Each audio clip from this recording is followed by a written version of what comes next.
Je voudrais aborder ce matin la question de- de notre foi en un Dieu créateur.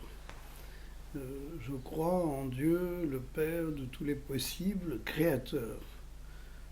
Euh, si vraiment on a mis sa confiance dans un mystère de vie qui nous précède et qui rend possible toute chose, qui peut toute chose, et il est assez logique qu'on qu'on pense que de cette source de vie est jailli ce qui nous entoure, ce que nous sommes nous-mêmes, c'est-à-dire l'ensemble de ce qui est visible et même de ce qui est invisible à nos yeux. Il y a une énergie créatrice qui se trouve dans cette source qui rend effectivement les possibles vivants, naissants et en développement. Aujourd'hui, avec les progrès de la science, nous constatons à quel point nous savons très très peu de choses sur tous ces possibles de la création. Il y a des pans entiers de cette création que nous ignorons totalement. Et en discutant avec des physiciens il n'y a pas très longtemps, l'un d'eux me disait en science, il est absolument impossible de définir l'origine de l'énergie. D'où vient l'énergie, on ne sait pas. On ne saurait pas le définir, pour l'instant en tout cas. Et c'est intéressant parce que ça veut dire que le mystère de vie qui nous précède, dont on ne doit pas dire tous les contours puisque nous ne les connaissons pas, et c'est tellement immense, eh bien ce principe de vie peut être mystérieusement une origine de l'énergie que, et encore une fois, nous ne pouvons pas définir précisément. Donc, il y a lieu de considérer tout ce qui nous entoure dans la profondeur du mystère de l'inconnu, euh, qui est notre lot quotidien, en quelque sorte.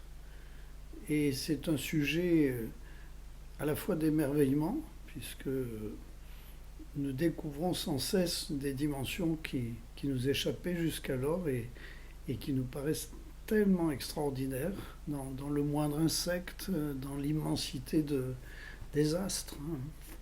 Et en même temps, un sujet de crainte aussi, puisque nous ne maîtrisons pas tout ce qui nous entoure.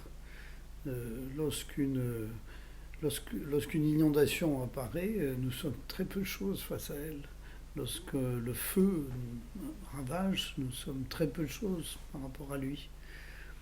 Alors nous maîtrisons pour une part, nous maîtrisons notre environnement immédiat et nous en faisons notre monde et nous croyons que c'est cela, au fond, le fin mot de, de la création, mais c'est très peu de choses.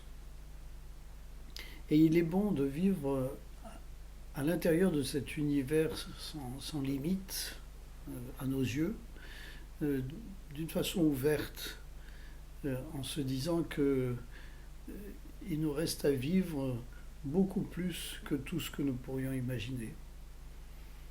Et lorsque des scénarios catastrophes nous indiquent la fin d'une ère, la fin d'une époque, la fin d'une représentation d'histoire, il n'y a pas lieu de craindre. Tout ce qui nous entoure est plus fort encore que ce que nous pouvons imaginer de plus catastrophique. Et il n'y a pas lieu non plus de se montrer insouciant. Il s'agit bien de travailler nous aussi en tant qu'élément de cette création au bon développement de cette création, qui est, comme on l'a souligné dans les textes récents du magistère, qui est notre maison commune dont nous avons à prendre soin ensemble. Donc effectivement, mettons notre foi dans cette énergie créatrice euh, qui se présente à nous sous forme, on pourrait dire, imagée, telle que la Bible essaie de le représenter, dans des récits différents d'ailleurs. Et ne croyons pas qu'il y ait une opposition entre la recherche scientifique et ses représentations plus spirituelles, plus poétiques. Elles sont complémentaires et il y a lieu de les faire jouer chacune dans leur registre de cette manière-là. C'est un beau sujet d'émerveillement, de contemplation et de prise de conscience.